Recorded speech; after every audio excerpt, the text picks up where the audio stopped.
Hello everyone केमती समस्ते आम लास्ट जाए फिजिकल साइंस गोटे विषय सारे आज आ गए पार्ट आनी ठीक अच्छे डेडिकेशन सहित देख बुझीपार है अधिक समय नष्ट न करी स्टार्ट करवा चलो चैप्टर ना हूँ अम्ल क्षारक लवण है तो नवम पढ़ी टी विषय हिंट्स देखिए आज तो आम भल कि पढ़ो है फास्ट अम्ल कौन तुम नवम कौन पढ़ी गई अम्ल जोरा पाटी को खटा लगे से अम्ल आउ क्षार कौन जोरा खारे लगे से क्षारक आ लुण तो तुम जान खाଇବା लुण है आग पूरा आरंभ पढ़ी दूचे ना ठीक अच्छे आम फास्ट कहना लिटमस लिटमस कौन लिटमस एक प्राकृतिक सूचक है माने अम्ल क्षार को सूचक करने कि माने जानापी कि आम लिटमस पेपरटा व्यवहार करूँ है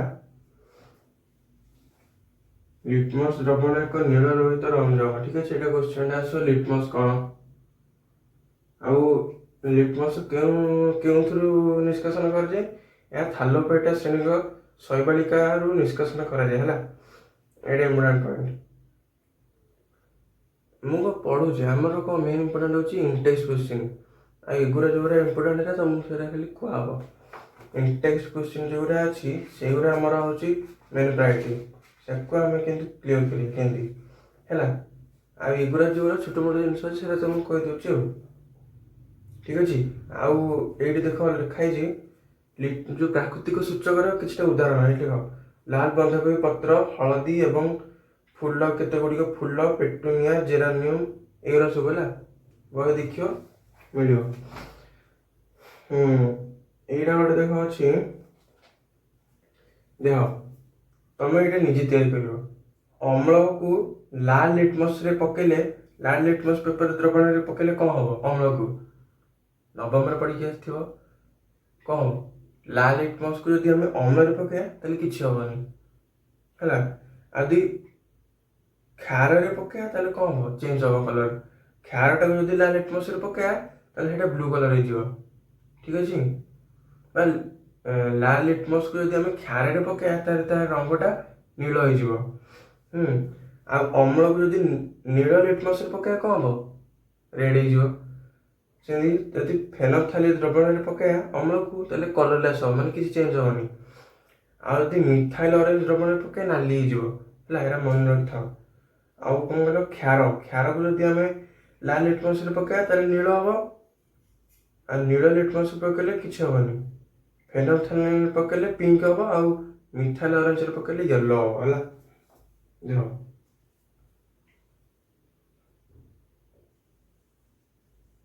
अम्ल को आम जदि लाल लिटमस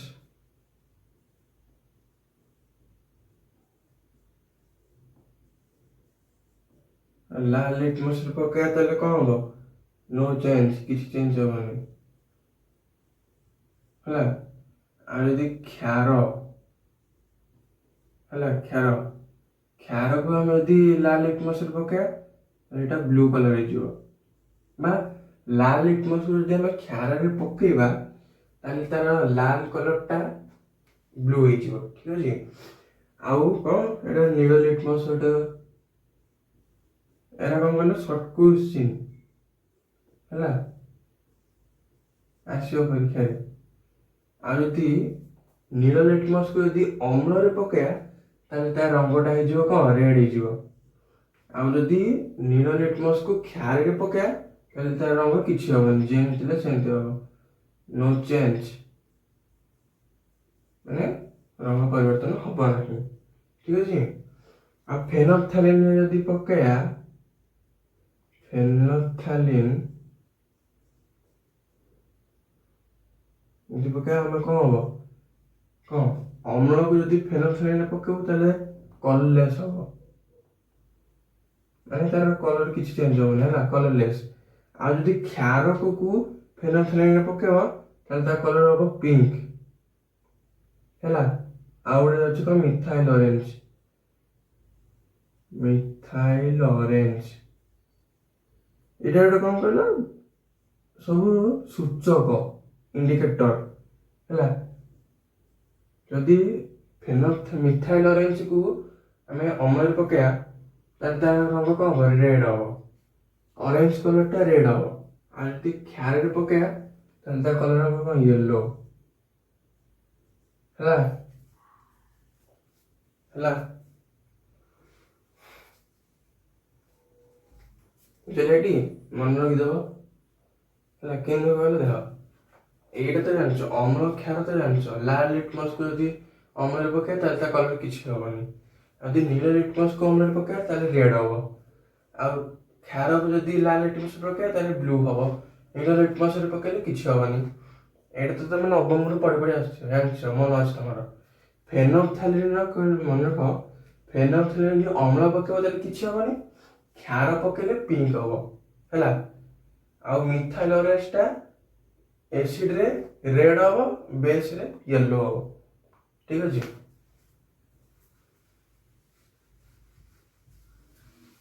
ଇଜି ହେଲା ବହୁତ। ଏଗୁରା ପଢିଦବ, ଯେମିତି ହେଲେ ଆସିବ ଗୋଟେ କୋଶ୍ଚିନ୍ ହେଲା। ଦେଖ ଦେଇଛି କ'ଣ? ଅମ୍ଳ ଓ କ୍ଷାରକୁ ଧାତୁ ସହ କିପରି ରାସାୟନିକ ପ୍ରତିକ୍ରିୟା କରେ ହେଲା। ତମର ଖାଲି ଜଷ୍ଟ ମୁଁ ଇକ୍ୱେସନ ଲେଖି ଦଉଛି, ପଢିବ କ'ଣ? ଆମର ଯୋଉଗୁରା ଜାଣିଲେ ଆମର କୋଶ୍ଚିନ୍ କରିହବ ସେଇଗୁରା ବେଶୀ ଆମେ ଧ୍ୟାନ ଦେବା ହେଲା। ଏଇଟା ଦେଖ କ'ଣ କହିଲ? ଅମ୍ଳ ପ୍ଲସ୍ ଧାତୁ କ'ଣ ହବ? ଲବଣ ପ୍ଲସ୍ ହାଇଡ୍ରୋଜେନ ଗ୍ୟାସ୍ H2S ହେଲା। ଯଦି ଆମେ କୌଣସି ଅମ୍ଳରେ ଧାତୁ ପକେଇବା ତାହେଲେ ଆମକୁ ମିଳିବ ଲବଣ ଆଉ ହାଇଡ୍ରୋଜେନ ଗ୍ୟାସ୍ ହେଲା। ଏଇଟା ଗୋଟେ ଇକ୍ୱେସନ୍ ମନେ ରଖିଥାଅ। ଦେଖ କେମିତି କହିଲେ, ଦେଖ ଯଦି ଆମେ ପକେଇବା କ'ଣ? NaOH ପ୍ଲସ୍ Zn, ଦେଖ Na2ZnO2, ଏଇଟା କ'ଣ? ସୋଡ଼ିୟମ ଜିଙ୍କେଟ୍ ପ୍ଲସ୍ H2 ହେଲା ନା ନାଇଁ? ଦେଖ ଏ ବାଲାନ୍ସ କରିଦେବା ହେଲା। ଏଇଠି NaOH ରେ ଆମେ ଯଦି ଜିଙ୍କ ପକେଇବା ତାହେଲେ ଆମକୁ ମିଳିବ କ'ଣ? ସୋଡ଼ିୟମ ଜିଙ୍କେଟ୍। ଏଇଟା କ'ଣ କୁହନ୍ତି? ଏଇଟା ଲବଣଟା ଆଉ ହାଇଡ୍ରୋଜେନ ହେଲା। ଠିକ ଅଛି।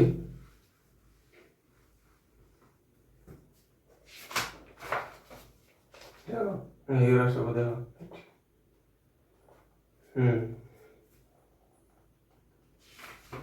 ସେଟା ସରିଗଲା। ଧାତବ କାର୍ବୋନେଟ୍ ଓ ଧାତବ ହାଇଡ୍ରୋଜେନ କାର୍ବୋନେଟ୍ ଅମ୍ଳ ସହିତ କିପରି ରାସାୟନିକ ପ୍ରତିକ୍ରିୟା କରେ? ଧାତବ କାର୍ବୋନେଟ୍ ମାନେ କ'ଣ? ଧାତବ କାର୍ବୋନେଟ୍ ବା ଧାତବ ହାଇଡ୍ରୋଜେନ କାର୍ବୋନେଟ୍, ସେଟା ଅମ୍ଳ ସହିତ କିପରି ରାସାୟନିକ ପ୍ରତିକ୍ରିୟା କରେ? ଦେଖ ଧାତବ କାର୍ବୋନେଟ୍ କ'ଣ? Na2CO3 ପ୍ଲସ୍ ଅମ୍ଳ କ'ଣ? HCl ନବା। ଆମକୁ କ'ଣ ଦବ? ଦେଖ ଏରା ଷ୍ଟେଟ୍ ସବୁ ମେନସନ୍ କରିବ ହେଲା। ସବୁବେଳେ ଷ୍ଟେଟ୍ ଏରା ମେନସନ୍ କରିଥିବ। ଆକ୍ୱେସ୍ NaCl, ଇଏ କ'ଣ ଦବ ଆମକୁ? ଲବଣ ଦବ, ଜଳ ଦବ,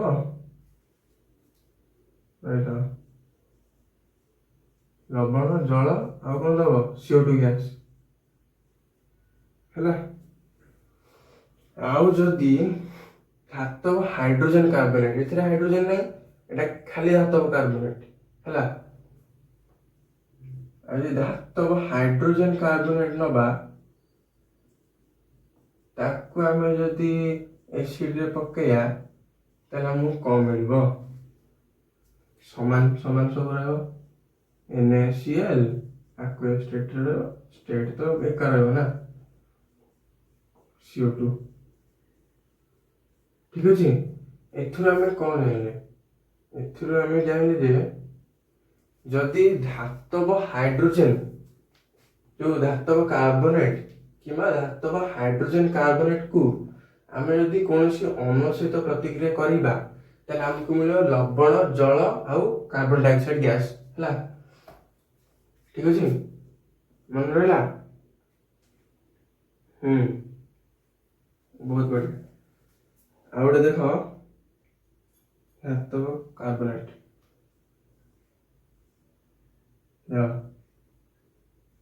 ଧାତବ ହାଇଡ୍ରୋକ୍ସାଇଡ, କ୍ୟାଲସିୟମ ହାଇଡ୍ରୋକ୍ସାଇଡ ହେଲା plus carbon dioxide gas CO2 ହେଲା।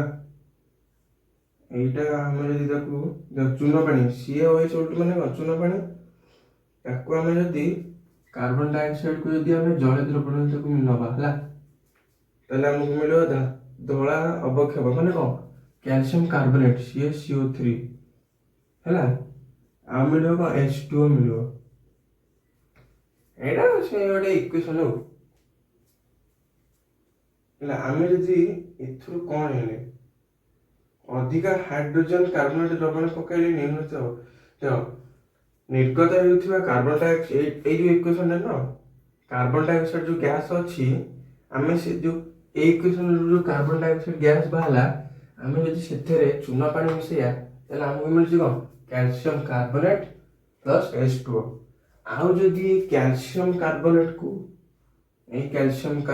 କୁ CaCO3 ସେଥିରେ ଆମେ ଯଦି ଆହୁରି ପରିମାଣରେ ଏଇ ଯୋଉ ଏଇଟା ଜଳ ଦ୍ରବଣ ସହିତ ବାହାରିଲାନି, ଏଇଥିରେ ଯଦି ଆମେ ଆହୁରି CO2 ମିଶେଇବା ତାହେଲେ ଆମକୁ କ'ଣ ମିଳିବ ଦେଖ, କୋଶ୍ଚିନ୍ ପଚାରିବ ଯୋଉ କ୍ୟାଲସିୟମ କାର୍ବୋନେଟରେ ଜଳ ଦ୍ରବଣରେ ମାନେ କ'ଣ ପ୍ଲସ୍ H2O ବି ଅଛି ହେଲା, ଆକ୍ୱେସ୍ ନବ ଏଇଟା ଟୋଟାଲଟା, ସେଥିରେ ଯଦି ଆହୁରି कार्बन डाइऑक्साइड ଗ୍ୟାସ ଭର୍ତ୍ତି କରିବା ତାହେଲେ ଆମକୁ କ'ଣ ମିଳିବ, ଆମକୁ ମିଳିବ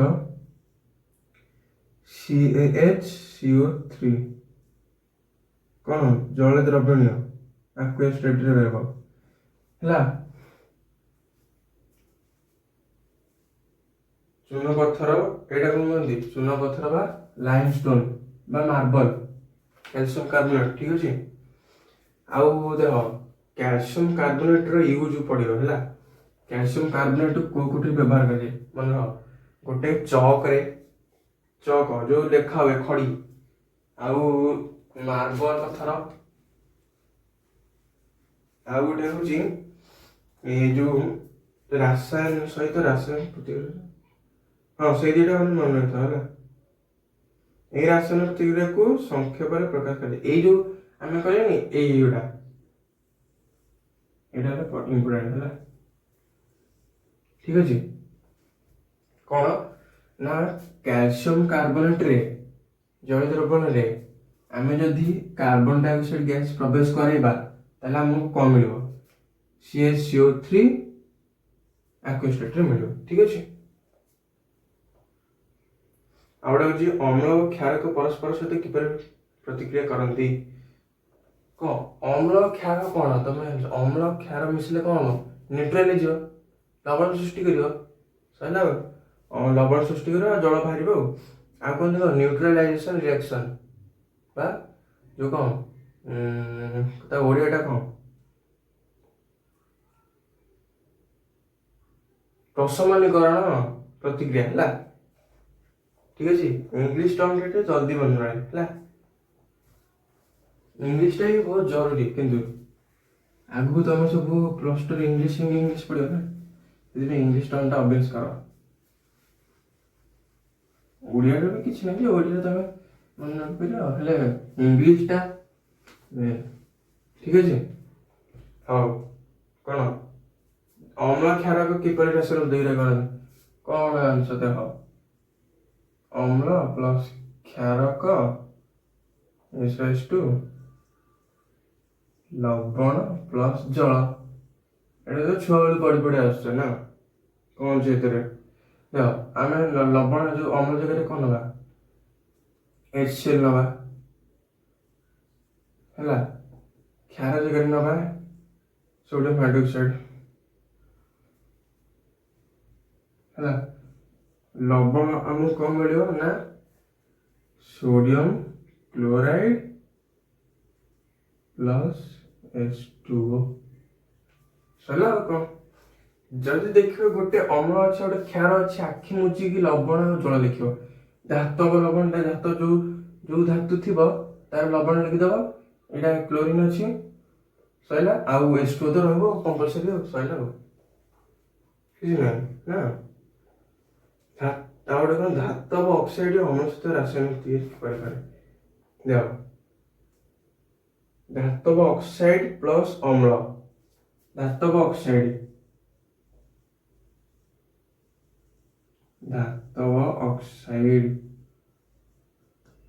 ପ୍ଲସ୍ ଅମ୍ଳ କଣ ଦବ? ସେଇ ଲବଣ ପ୍ଲସ୍ ଜଳ ହେଲା। ଯଦି ଆମେ ଧାତବ ଅକ୍ସାଇଡରେ ଲବଣ ମିଶେଇବା ତାହେଲେ ଆମକୁ କଣ ଦଉଛି? ଯୋଉ ଅମ୍ଳ ମିଶେଇବା ତାହେଲେ ଆମକୁ ଦଉଛି ଲବଣ ଆଉ ଜଳ। ଏଥିରୁ କଣ ହେଇଲ? ଧାତବ ଅକ୍ସାଇଡ ଗୋଟେ କ୍ଷାରୀୟ ନା ନାଇଁ? ଠିକ ଅଛି। ଦେଖ କଣ ହେଇଛି? ରାସାୟନିକ ବିକ୍ରିୟାରେ କପଟ କ୍ଲୋରାଇଡ ଉତ୍ପନ୍ନ ହେଉଥିବା ବର୍ଣ୍ଣନୀୟ। ହଁ, କପର ଟୁ କ୍ଲୋରାଇଡ ର ରଙ୍ଗ କଣ କହିଲ? ନୀଳ ସବୁଜ ହେଲା।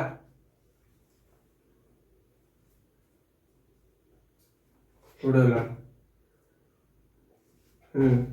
ଆଚ୍ଛା ଦେଖ ମନେ ହେଲା, ଆମେ କଣ ଲେଖିଲେ? ଧାତବ ଅକ୍ସାଇଡ ଟାକୁ ଯଦି ଅମ୍ଳ ସହିତ ରିଆକ୍ସନ କରିବା ତାହେଲେ ଆମକୁ ମିଳିବ ଲବଣ ପ୍ଲସ୍ ଜଳ। ଏଥର ଆମେ କଣ ଲେଖିଲେ? ଧାତବ ଅକ୍ସାଇଡ ଗୋଟେ କଣ କ୍ଷାରୀୟ ହେଲା। ଧାତବ ଅକ୍ସାଇଡ ଗୋଟେ କ୍ଷାରୀୟ ପଦାର୍ଥ ହେଲା। बिल्कुल टेंशन नहीं, आराम से बुझ ହେଲା, କିଛି ନାହିଁ ଏଥିରେ। ଆରାମରେ ଧୀରେ ଧୀରେ ବୁଝ, ସବୁ କ୍ଲିୟର। ଦେଇଛି ହେଲା क्वेश्चन। कार्बन डाइऑक्साइड और कैल्शियम हाइड्रोक्साइड मध्य रासायनिक प्रतिक्रिया करो। कल्याण ना सेटा करने आइथा। कैल्शियम हाइड्रोक्साइड सहित क्षारक एवं कार्बन डाइऑक्साइड सहित रासायनिक प्रतिक्रिया कर लवण जल उत्पन्न करे। हम जोटा कहली है इक्वेशन देखा देख कौन दीजिए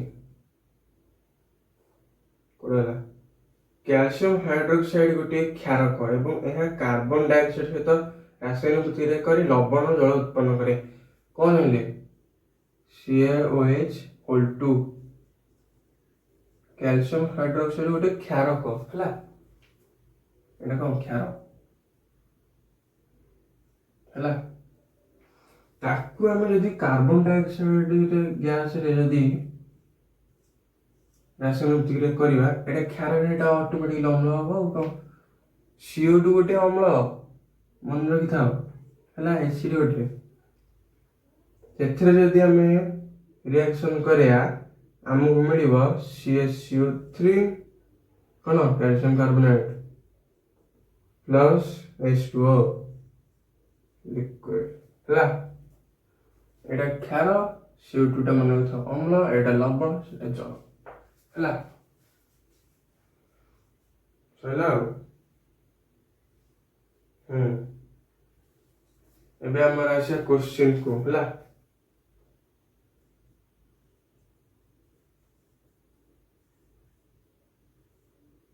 क्वेश्चन देजी 1 नंबर पित्तल एवं तंबा पात्र रे काहेकि दही और खटा जिनिस रखा जाए नहीं? कहीं रखा जाए? पित्तल और तंबा रे काहेकि जो खटा जिनिस रखा जीवनी? कौन कहली?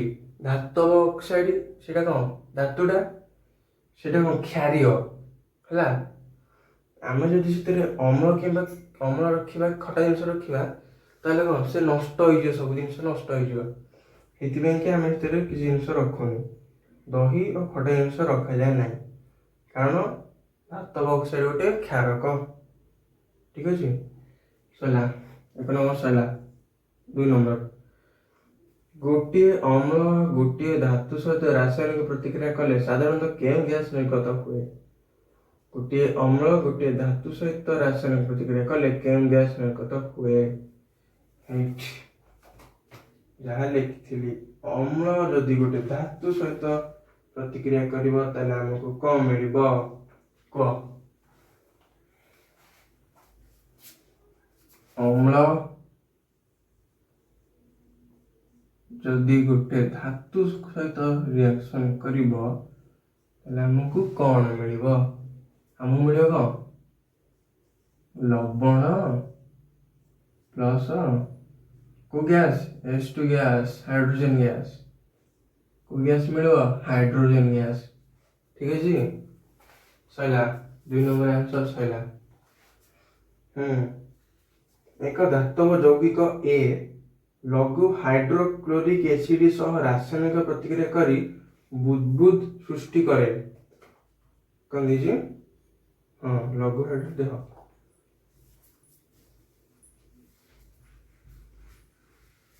ଏଇଠି ଆମକୁ ଦେଇଛି କଣ? HCl ସହିତ ପ୍ରତିକ୍ରିୟା କରି ବୁଦବୁଦ ସୃଷ୍ଟି କରୁଛି। ଆମେ କଣ ଦେଇଛୁ ହେଲା, ପଢିବା ତାକୁ ସୃଷ୍ଟି କରିବେ। ଏଇଭଳିଆ କ୍ୱେଶ୍ଚନ କଣ ଧ୍ୟାନର ସହିତ ପଢିବ, କଣ କଣ ଦେଇଛି ଆଉ ଲେଖିବ, ତାପରେ ତମେ ଅଟୋମେଟିକ ଜାଣିପାରିବ ହେଲା। ନିର୍ଗତ ହେଉଥିବା ଗ୍ୟାସ୍ ଏକ ଜଳୁଥିବା ମୋମବତୀକୁ ଲିଭାଇ ଦିଏ। ଜଳୁଥିବା ମୋମବତୀକୁ ଲିଭାଇ ଦିଏ ମାନେ କଣ? ସେଟା ଗୋଟେ କାର୍ବନ ଡାଇଅକ୍ସାଇଡ ଗ୍ୟାସ୍ ହେଇଥିବ ହେଲା। CO2 ଆମେ କଣ ଜାଣିଲେ? CO2 ଗ୍ୟାସ୍ ଯଦି ଉତ୍ପନ୍ନ ହେଉଥିବା ଯୌଗିକ ଗୁଡ଼ିକ ମଧ୍ୟରୁ ଗୋଟିଏ କ୍ୟାଲସିୟମ କ୍ଲୋରାଇଡ୍ ହୋଇଥାଏ। ଯୌଗିକ ଯଦି କ୍ୟାଲସିୟମ କ୍ଲୋରାଇଡ୍ ଯଦି ହେଇଥାଏ ତାହେଲେ କଣ ହବ? ତେବେ ଏହି ରାସାୟନିକ ପ୍ରତିକ୍ରିୟା ପାଇଁ ସମତଳ ସମୀକରଣଟି ଲେଖ। କ୍ୟାଲସିୟମ କ୍ଲୋରାଇଡ୍ HCl ଆମକୁ ଏଇଟା ଗିଭେନ୍ ଥିଲା, ଏଇଟା ଦେଲା, ଏଇଟା ଦେଲା। ଏଠି ଗୋଟେ କଣ ରହିବ ଆଉ ଏଠି ଗୋଟେ କଣ ରହିବ ହେଲା। କଣ ରହିବ ସେଇଟା ଅଛି ମେନ୍। ଧାତୁ A, ଧାତବ ଯୌଗିକ A ଲଘୁ ହାଇଡ୍ରୋକ୍ଲୋରିକ୍ ଏସିଡ୍ ସହ ରାସାୟନିକ ପ୍ରତିକ୍ରିୟାରେ ବୁଦବୁଦ ସୃଷ୍ଟି କରେ। ନିର୍ଗତ ହେଉଥିବା ଗ୍ୟାସ୍ ଏକ ଜଳୁଥିବା ମୋମବତୀକୁ ଲିଭାଇ ଦିଏ। ଯଦି ଉତ୍ପନ୍ନ ହେଉଥିବା ଯୌଗିକ ଗୁଡ଼ିକ ମଧ୍ୟରୁ ଗୋଟିଏ କ୍ୟାଲସିୟମ କ୍ଲୋରାଇଡ୍ ହୋଇଥାଏ ତେବେ ଏହି ରାସାୟନିକ ପ୍ରତିକ୍ରିୟା ପାଇଁ ସମତଳ ସମୀକରଣଟି ଲେଖ ହେଲା। କ୍ୟାଲସିୟମ ଅଛି ତାମାନେ କଣ ହବ? କ୍ୟାଲସିୟମ ଅଛି ଏଠି କାର୍ବନ କ୍ୟାଲସିୟମ କାର୍ବନ ଡାଇଅକ୍ସାଇଡ, ତାମାନେ କଣ ହେଇଥିବ? ଏଇଟା CaCO3 ହେଲା। ଠିକ ଅଛି, କ୍ୟାଲସିୟମ କାର୍ବୋନେଟ ଏଥିରୁ ଗୋଟେ କାର୍ବନ ଡାଇଅକ୍ସାଇଡ ଗଲା ହାରି, ଏଠି ହାଇଡ୍ରୋଜେନ ଅଛି ହେଲା। ଏଠି ଦିଟା ଅଛି, O ଦିଟା ଅଛି। ଯୋଉ ହାଇଡ୍ରୋଜେନ ଅଛି ଏଇଟା ଦିଏ H2O। ସଇଲା ଇକ୍वेସନ। ଟ୍ରିକ୍ ଏଇଟା ଦେଇଛି, ଏଇଟା ଦେଇଛି। ଦେହ କଣ କଣ ନାହିଁ ଦେହ ଧ୍ୟାନରେ। କ୍ୟାଲସିୟମ ଅଛି ଧାତବ ଅକ୍ସାଇଡ ଦେଇଥିଲା। ଧାତବ ଯୌଗିକ ଧାତୁ ହଉଛି କଣ? କ୍ୟାଲସିୟମ। ମାନେ କ୍ୟାଲସିୟମର କଣ ଗୋଟେ ଯୌଗିକ ଥିବ। ଏଠି ଆମର ଅଛି କାର୍ବନ ଡାଇଅକ୍ସାଇଡ ଗ୍ୟାସ୍ ହେଲା। କାର୍ବନ ଡାଇଅକ୍ସାଇଡ ଗ୍ୟାସ୍ ଅଛି ମାନେ ଏଇଟା ଭାଙ୍ଗିକି ହେଇଛି ନା ସେଥିରେ ଥିବ। ସେଥିପାଇଁ କଣ ଆମେ ଜାଣିଦେଲେ ଯେ ଏଇଟା ହବ କ୍ୟାଲସିୟମ କାର୍ବୋନେଟ ବୋଲି ହେଲା। ଆଉ ଏଇଟା HCl ଅଛି, ଏପଟେ ବି H ଦରକାର। ଆମର କ୍ଲୋରିନ ପଳେଇଛି ଆଉ ଗୋଟେ ଦିଟା ଅକ୍ସିଜେନ ପଳେଇଛି, ଆଉ ଅକ୍ସିଜେନ ଗୋଟେ ରହିଲା H2O। H ଅଛି, O ଅଛି, ଏଇଟା ଜଳ ହବ, H2O ଅଛି ଆଉ ହେଲା। ଷ୍ଟେଟ ମେନସନ କରିବ, ବାଲାନ୍ସ କରିବା ହେଲା। H ଗୋଟେ ଅଛି, ଦିଟା ଅଛି, 2 ଗୁଣ ହେଇଗଲା ବାଲାନ୍ସ ହେଲା।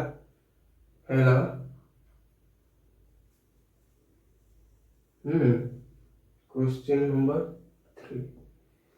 3 सैला हमर एतो सैला तापर एटा देखो आयन होडी होतरे करियो जो अम्ल गुडी गनो जदि हमें ताको जळे द्रव्य करिया ताले से हमको कोन दबो काटायन दबो। अम्ल गुडी को जदि हम जळे द्रव्य करिया से हमको दबो H+ आयन। अम्ल गुडी को H+ आयन दियंती ଅମ୍ଳ ଅମ୍ଳ ଗୁଡ଼ିକ ଦିଅନ୍ତି H ପ୍ଲସ୍ ଆୟନ ଆଉ କ୍ଷାରକ ଗୁଡ଼ିକ ଦିଅନ୍ତି କ'ଣ OH ମାଇନସ୍ ଆୟନ କିଏ ଦବ କ୍ଷାରକ ହେଲା ଅମ୍ଳ କହିବା ଅମ୍ଳ ଗୁଡ଼ିକ ଦେବେ H ପ୍ଲସ୍ ଆୟନ କ୍ଷାରକ ଗୁଡ଼ିକ ଦେବେ OH ମାଇନସ୍ ଆୟନ ହେଲା ସେ କାଟାୟନ ଏ କାଟାୟନ ଏହା ଆୟନ ଜାଣିଛ ତ ପଜିଟିଭ ନେଗେଟିଭ ହେଲା ଏଇ ଯୋଉ ଏଇଟା ଟିକେ ଦେଖିବ ହେଲା ଏଇଟା ଟିକେ ଇମ୍ପୋର୍ଟାଣ୍ଟ ଅଛି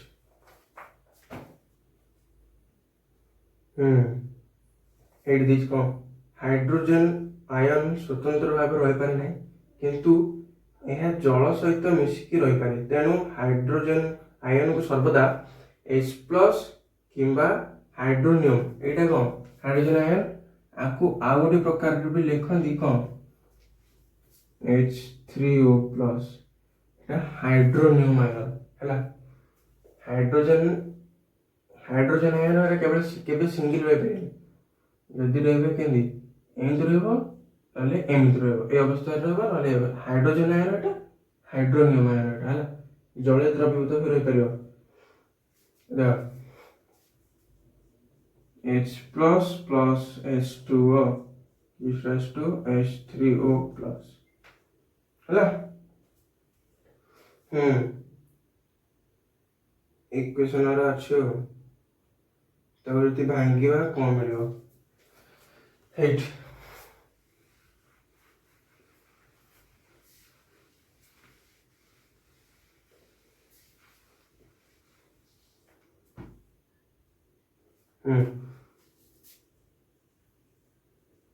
NaOH को जदि आमे भांगिबा जल द्रवीभूत करिया ताले हमको को मिलियो Na प्लस Cl माइनस हला इसे इक्वेशन रहबो हला Na प्लस Cl माइनस जो NaOH हला Cl को रहला Na प्लस OH माइनस ना ହେଲା अरे देखो सोडियम रो आयन होची पॉजिटिव आउ OH कम हाइड्रोक्साइड रो आयन होची नेगेटिव सोडियम हाइड्रोक्साइड को जदी आमे भांगीबा विघटन करबा जल रे तले हमको मिलबो Na+ जो OH माइनस ହେଲା KOH को जदी आमे डिसोसिएट करबा जल रे ताले हमको कौन मिलिबो K plus plus OH minus हैला स्टेट रखिबो ठीक अछि ऐसे नहीं कौन CaOH होल टू कौन एटा कैल्शियम हाइड्रोक्साइड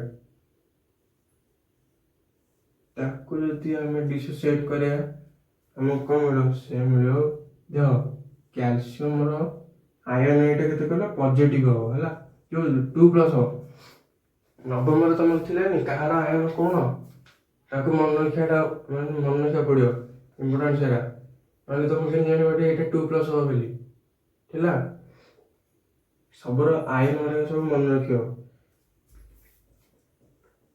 OH माइनस हैला बैलेंस कर दिलियो डेटा से बड़ डेटा हला ठीक है स्टैंडर्ड मेंशन सब ହେଲା सैला क्षार आउट कौन सी देखो क्षारक गुड़िक जल रे हाइड्रोक्साइड आयन प्रदान करती कौन कहली क्षारक गुड़िक जल रे हाइड्रोक्साइड आयन प्रदान करती होला जो क्षार गुड़िक जल रे द्रवणीय से गुड़िक क्षार बा आल्काली कह जाए आल्काली कौन जो क्षार गुड़िक जल रे द्रवणीय ताकू क्षार बा आल्काली कह जाए ହେଲା क्वेश्चन पकेवा कौन क्षार बा आल्काली कौन एक से लिखिबो देखो समस्त क्षारक जल द्रवीभूत हुए नहीं क्षार बा आल्काली होची एक क्षारक जाकी जल द्रवीभूत हुए सेगुड़िक हाथ को साबुन पर लगे पाटी को क्षारिया लगे है क्षार आल्काली के लगे साबुन पर लगे ଆଉ ପାଟିକୁ ଖାରିଆ ଲାଗେ, ତ କେବେ ଖାଇଦବନି କି ଛୁଇଁବନି ହେଲା, ଡେଞ୍ଜରିୟସ୍ ଜିନିଷ ଗୁରା।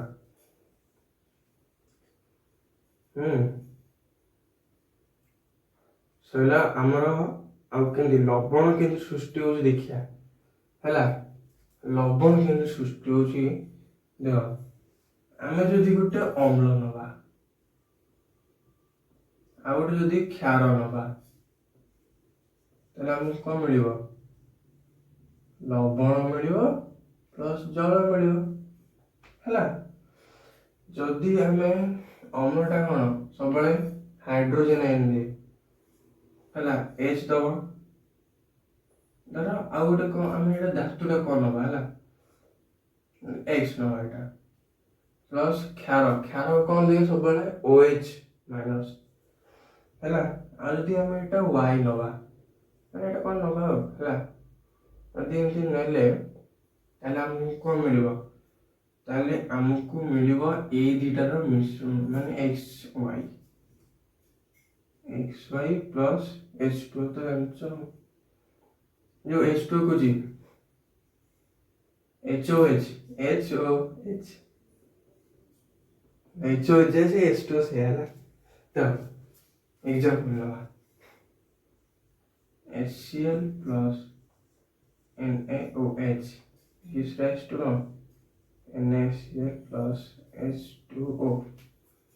कौन तो जाएगा एड़ा अम्ल एड़ा क्षार एडी H दबो H प्लस दबो एठी H जगह एटा अछि कोन धातु Cl क्लोरीन, आउ एटा कोन अछि आउटे धातु सोडियम हैला।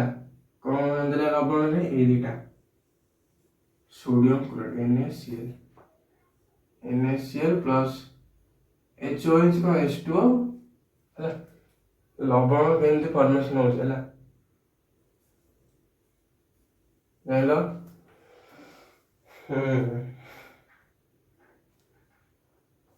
हैला आ गोटे जिनिस मन रख, सोडियम कम सोडियम हाइड्रोक्साइड बटिका को कहते पेलेट हैला। सेटा तो क्वेश्चन में पढ़िबने जान दे था, जानले कौन अछि हैला।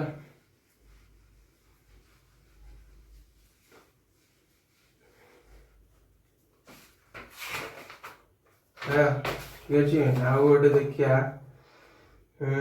जल रे अम्ल बा क्षारक मिसाइबा द्वारा एकक आयतन प्रति H3O प्लस बा OH माइनस आयन गुड़िकर गाढ़ता कमी थाए। यही प्रक्रिया को लघुकरण कहते। जदि अम्ल किंबा क्षारक जदि आम जल मिसाइया ताले अम्लर H प्लस आयन बा H3O प्लस आयन आ क्षारकर OH माइनस आयन गाढ़ता कम। से प्रक्रिया को कहते कौन लघुकरण। लघुकरण हैला, डाइल्यूशन प्रोसेस हैला। आउट अछि क्वेश्चन करिया, HCl और HNO3 इत्यादि जल द्रवीभूत हुई अम्लीय लक्षण प्रदर्शन करती। अल्कोहल एवं ग्लूकोज भली यौगिक गुड़िकर जल द्रवण अम्लीय क्षारक नुहे कहीं कहल HCl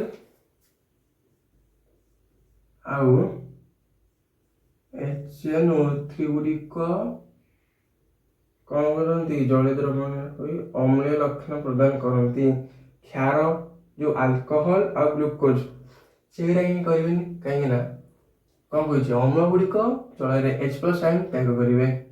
ये कौन H प्लस आयन छाड़ ये भी से H प्लस आयन छाड़।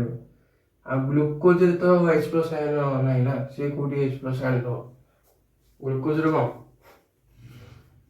C6 H12 और 6 ये दबन है ना, ये एक्सेप्शन ये दबन H प्लस आयन ग्लूकोज दबनी केवल के HCl दबा NaOH दबा HNO3 दबा हैला। ଗୋଟିଏ ଅମ୍ଳର ଜଳୀୟ ଦ୍ରବଣ ବିଦ୍ୟୁତ ପରିବହନ କରିପାରେ କାହିଁକି? ସେଇ କାରଣ ଅମ୍ଳର ଜଳୀୟ ଦ୍ରବଣ କାହିଁ ବିଦ୍ୟୁତ ପରିବହନ କରିବ? କାହିଁକି ନା ଦେଖିବ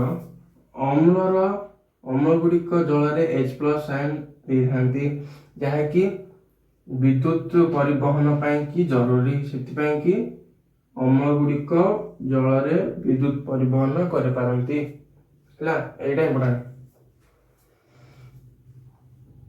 ହେଲା। ଶୁଷ୍କ ଏସିଡ ଗ୍ୟାସ ଶୁଷ୍କ ଲିଟମସ୍ କାଗଜର ବର୍ଣ୍ଣ ବଦଳାଇ ପାରେ ନାହିଁ କାହିଁକି? ଶୁଷ୍କ ଏସିଡ ଗ୍ୟାସ ଶୁଷ୍କ ଲିଟମସ୍ କାଗଜର ବର୍ଣ୍ଣ କାହିଁକି ବଦଳାଇ ପାରିବେନି? କେଉଁ ବଦଳାଇ ପାରିବେନି କହିବ? ଏଇଟା ହେଲା ଟ୍ୟାକ୍ସ ରହିଲା। ଇଜି କ୍ୱେଶ୍ଚନ ଟା କଣ ଅଛି ଏଥିରେ? 3 ନମ୍ବର ହେଲା ଟ୍ୟାକ୍ସ ଦେଲି ତମକୁ। ଏକ ଅମ୍ଳର ଗାଢ଼ତା ହ୍ରାସ କରିବା ପାଇଁ ପରାମର୍ଶ ଦିଆଯାଇଥାଏ ଯେ ଅମ୍ଳକୁ ଜଳରେ ମିଶାଇବା ଉଚିତ, କିନ୍ତୁ ଜଳକୁ ଅମ୍ଳରେ ନୁହେଁ। କାହିଁକି ଅମ୍ଳକୁ ଜଳରେ ମିଶାଇବା, ଜଳକୁ ଅମ୍ଳରେ ନୁହଁ? ଇଏ ଗୋଟେ କି କ୍ୱେଶ୍ଚନ? କାହିଁକି ନା ଦେଖ, ଅମ୍ଳକୁ ଆମେ ଯଦି ଜଳରେ ମିଶାଇବା, ଅମ୍ଳ କୋଉଟା? ତାହେଲେ ଆମକୁ ଜଳକୁ ଅମ୍ଳରେ ମିଶେଇବ। ଜଳକୁ ଯଦି ଅମ୍ଳରେ ମିଶେଇବ, ଅମ୍ଳକୁ ଜଳରେ ମିଶେଇବ, ସେ ଏକା କଥା ହେଲା। ଏକା କଥା ହେଲାନି? ଅମ୍ଳରେ ଜଳ ମିଶା, ନହେଲେ ଜଳରେ ଅମ୍ଳ ମିଶା, କଣଟା ଫରକ? କଣ ଫରକ? କିଛି ନାହିଁ ହେଲା। ଆଉ କଣ? ଏକ ଅମ୍ଳୀୟ ଦ୍ରବଣର ଲଘୁକରଣ ପ୍ରକ୍ରିୟା ଦ୍ୱାରା ହାଇଡ୍ରୋନିୟମ ଗାଢ଼ତା କିପରି ପ୍ରଭାବିତ ଥାଏ? ହଁ, ଯଦି ଆମେ କୌଣସି ଅମ୍ଳରେ ଜଳ ମିଶେଇବା, ତାହେଲେ ଆମର କଣ କହିଥିଲି? ଏଇଠି ଅମ୍ଳରେ ଯଦି ଜଳ ମିଶେଇବା, ତାହେଲେ H+ ଆୟନ ବା କଣ H3O+ ଆୟନ ଗାଢ଼ତା କମିଥାଏ ହେଲା, ସାନ୍ଦ୍ରତା କମିଥାଏ। ଏମାନଙ୍କର କ୍ଷାରର ସାନ୍ଦ୍ରତା ବି କମିଥାଏ। ଏହାକୁ କୁହନ୍ତି ଲଘୁକରଣ କୁହନ୍ତି। ମନେ ରହିଲା? କ୍ଲିୟର ହେଲା।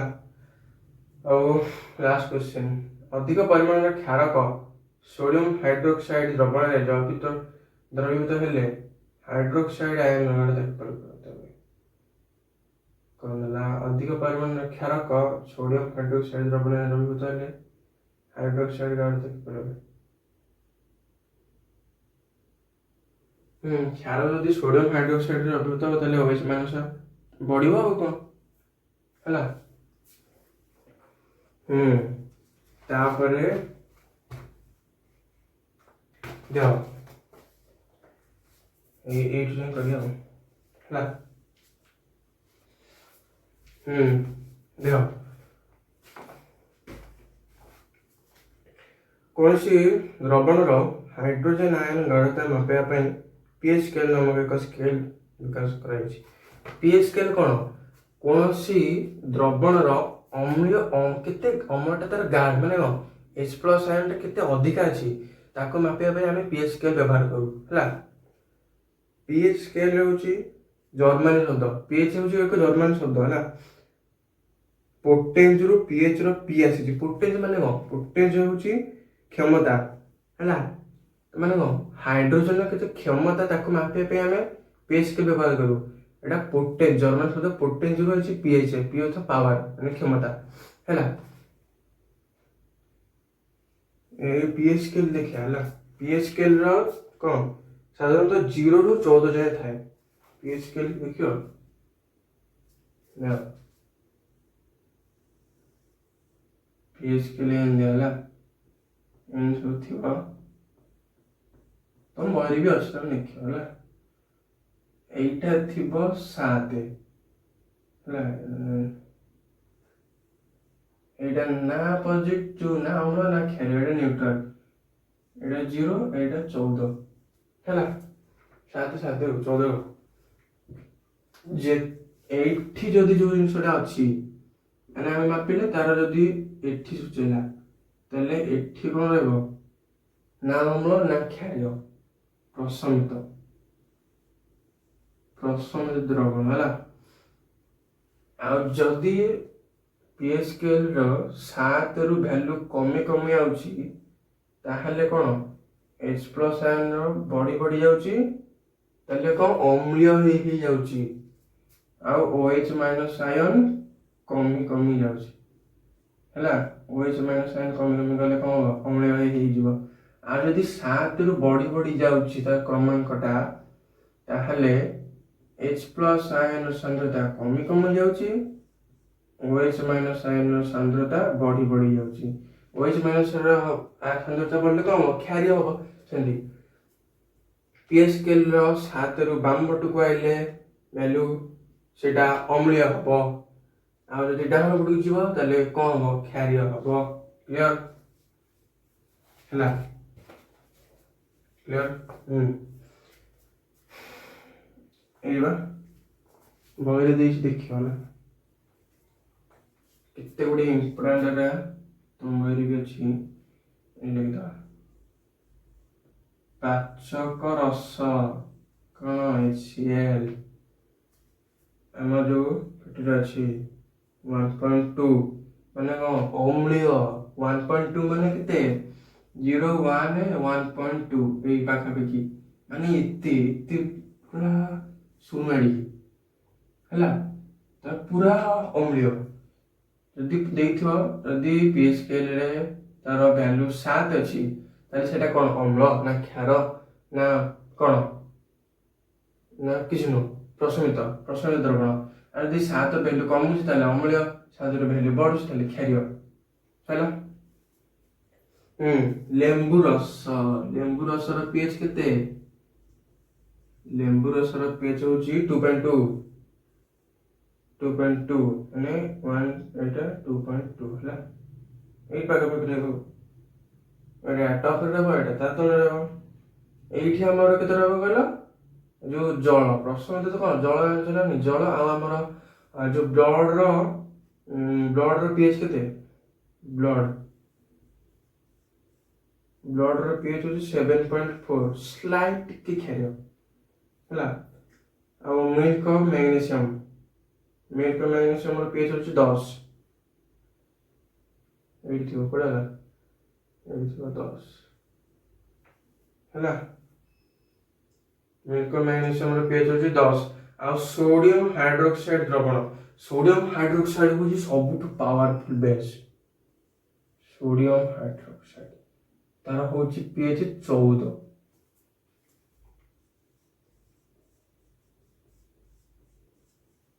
हला सबुठ पावरफुल बेस होची सोडियम हाइड्रोक्साइड हला किंग ऑफ द बेस सबुठ पावरफुल हला आउटे भी अछि KOH सोडियम हाइड्रोक्साइड और पोटेशियम हाइड्रोक्साइड यार भी 14 हला